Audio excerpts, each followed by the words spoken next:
Hello, everybody. Welcome back to Grounded Roots Healing. I am Jason. I'm an alchemist, grid worker, spiritual teacher, oracle, uh, probably a bunch of other things like magician, shaman. And, a lot of this stuff is just a re-remembering. Not a lot of it. All of this is a re-remembering from past lives. Or if not your past lives, it's information that you've downloaded into your higher self when you're on the other side, deciding to come down here and play this bloody game. So don't be surprised when you get some of these labels put on you. It's going to happen. Especially if you're watching this channel and it resonates with you. So I have 477 New Earth leaders now following me, subscribing. Following is probably not a good word, as I was referred to as a possible cult leader. It's a very small cult, a cult of one at this point. But, yeah, subscribers. Now, my goal is to get to 500, so I need 23 to get to that level. So please subscribe if you're watching this and you find any entertainment in my late night mullings. Also, quickly, I have a Patreon channel.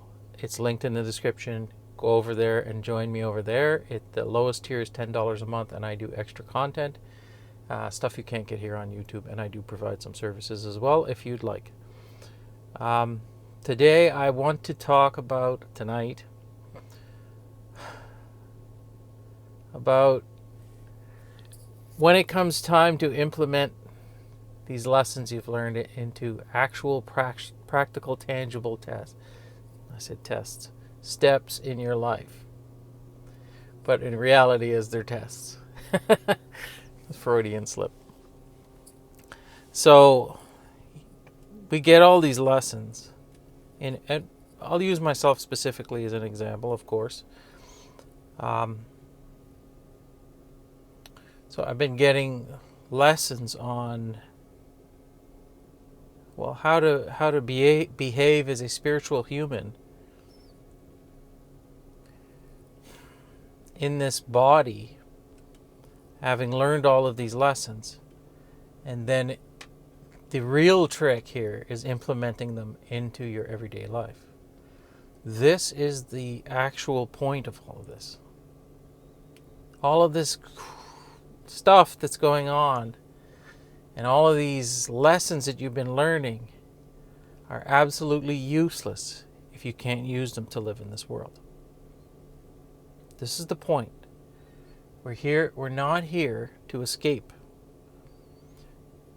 We're not here to spend all our time in meditation, be in complete peace, and be outside of the body in the astral, enjoying ourselves, and only come back to this body and interact with no one. This is not the path to enlightenment. Will you be enlightened? Perhaps. I guess you could call it that. You don't have the trappings of everything else that most of the people who are very firmly lodged in the lower half of themselves, or chakras, have. So you're technically enlightened, but what the hell is the good of it if you can't actually live in the world? The whole point of this place, this schoolhouse that we're in, is to actually create memories and, have the human experience. So in Buddhism, they call this the middle path. There's many Buddhist monks who've spent their entire lives living in caves, depriving their bodies of sustenance and intimacy and, say, loving relationships between humans, and having no worldly possessions and no attachments, in a blissed out state, living in a cave. Now, As an example of what's attainable, maybe that's of some value. But as a life, to me, that's a life wasted.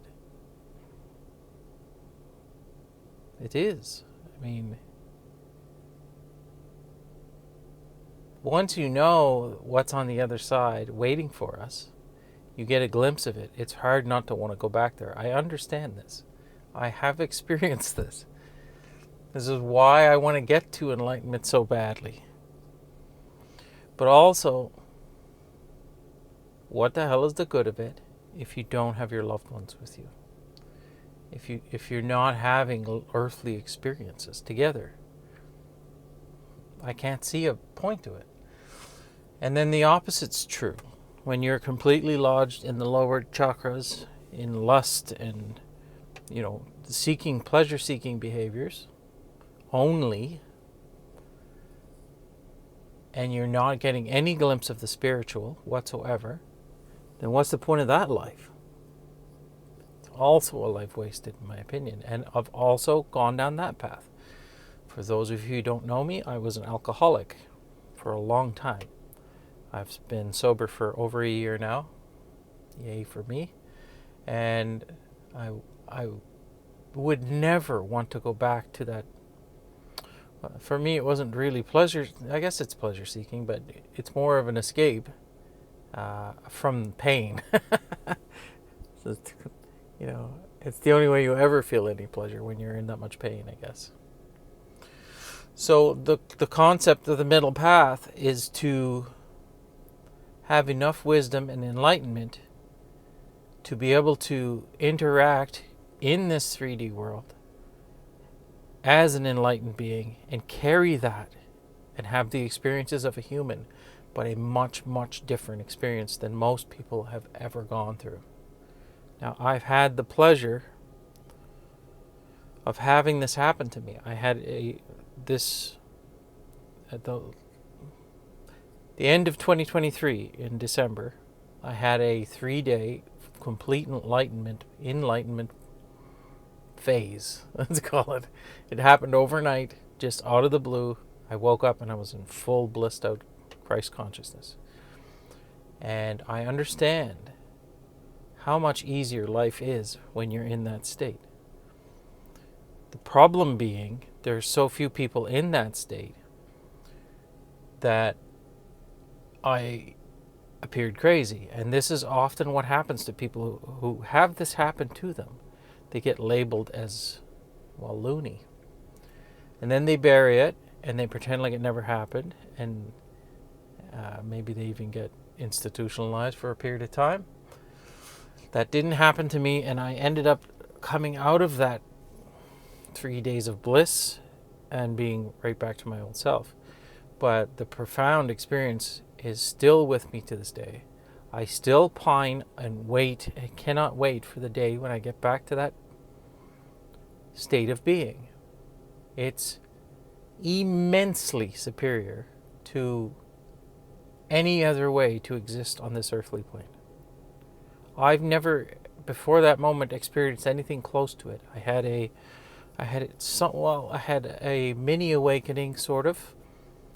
It lasted about 6 months back in 2013, where I read a bunch of scripture and things, and I tried to study religion and figure out if what I was feeling was true. But that paled in comparison to, at the time it was the most profound thing that had ever happened to me in my entire life, and it was nothing compared to what happened to me when I reached full enlightenment. So, yeah, it's definitely worth trying to get back there. It's extremely difficult. So this middle path for me, things are coming to a head. I've learned all I can learn in my hermit phase. This is often what happens. You'll end up getting isolated. You'll have mini tests where you learn the lessons that you need to learn. And then at some point the universe pushes you out of the nest and you have to go test your theories in the real world. And this has been happening to me over and over. And once again, I'm on the precipice of going through one of these again as well. So I I took a year off of work, and that was in order to get myself into some kind of state where I could exist here. I was in such bad shape, and I was an alcoholic, like I said, and I needed that time. I needed to take that time to myself to learn and to heal in order so I could go back into this world and function. You know, a huge part of me doesn't want to go back. I know how hard it is out there. I mean, I'm still out there, but not to the extent that most people have to endure this, well, the 3D world. It really sucks out there. And I know it well. I've spent a lot of my life working away. So, you know, a year and a half of learning lessons, and now it becomes time to really test my knowledge, let's say. So I need to go back to work, and it requires me to go work in a field where I've worked before, and it's not a particularly spiritual field. It's quite the opposite. It's a oil and gas exploration.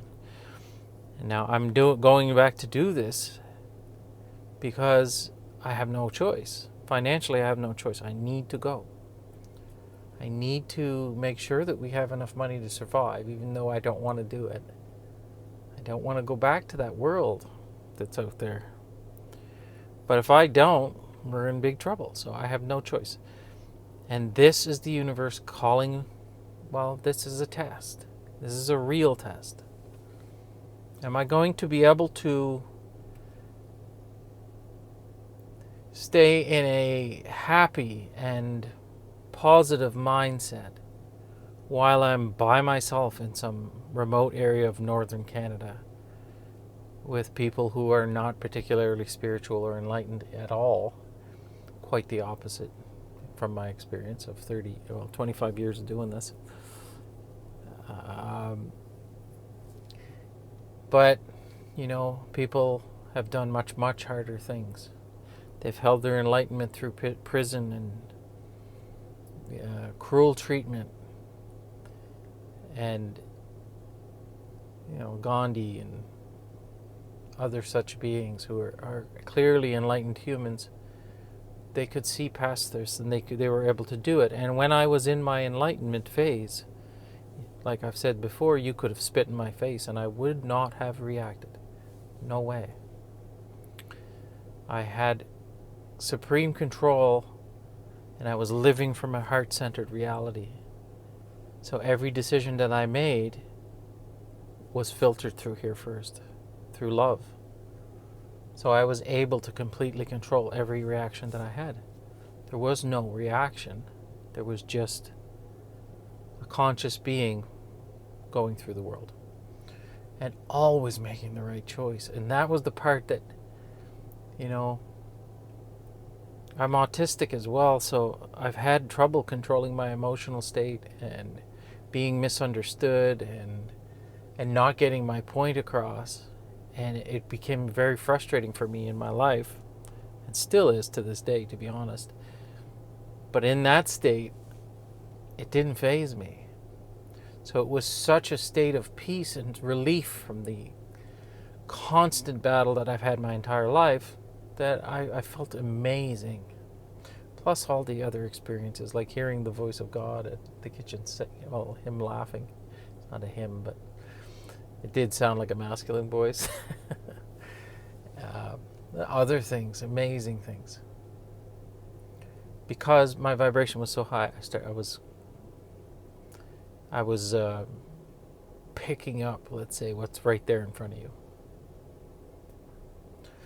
So I need to do the middle path, and I need to get tested here. And I also need to be tested on my resolve to not drink again, because this will be the first time that I go out into the world where there's no one there to support me. I'm all by myself, and I have to make the right choices. So I'm a little nervous about that. I know I'll do well, but I won't fail this. I just can't. I wouldn't be able to. But it doesn't mean that I won't have the cravings and the thoughts. But that's part of this. like I said, this is no good unless you can implement it into your life. So here we go. I'm on a trip. It looks like I'll be away from home for at least a month, maybe longer than that, and traveling to different parts of the world even. So I'm on my own for a while. I'm in a hermit phase. And another thing that is positive is that when this stuff has happened to me in the past, being in that hermit phase by myself where I have nothing but time to think and no other obligations has led to some very profound realizations in my life, and also some very transcendental experiences, and, well, just a lot of wisdom anchored in. Plus, when you travel the world, you always have some sort of interesting experience, especially when it's a new culture. It's very easy to stay in the moment when everything's different. Like, you're going to pay for something and you have to, like, count the money. It's not second nature just to hand the right bill to the person, because you do not even understand the money. The phone systems are different. Maybe the electrical plugs are different. Everything is different. The language. So it keeps you in the moment. Even the terrain, and maybe they drive on the other side of the road. This kind of thing. All of that serves to keep you in the moment and keep you out of your monkey mind. And I often have profound transcendental experiences when I'm traveling the world, and it's one of the reasons that I really, really enjoyed that part of my job. I've been to a lot of places in this planet: Papua New Guinea, Borneo, East Africa, North Africa, Morocco, Arctic Circle to the Sahara Desert. So I've seen a lot of this world, and every time I did one of those, I felt that way. Yeah. So I'm going to trust in the universe that I'm in good hands, and that this is for my best interest, and that I am interpreting this correctly, and this is what this whole thing is about. There's going to be something very positive that comes out of this, and I'm in the frame of mind right now where it's all a good thing, and I'm kind of excited to get going. This morning, not so much. So I think I'll leave it there. If you made it this far, like I said, I have a Patreon. Please go over and subscribe. I would love to have you over there. I do content almost every day. And subscribe. I need that 500. It's my goal, and I'm getting very close, and I'd love to cross that finish line before I head off. So, like I always say, I hope this video finds you well. I love you all, and we'll see you soon.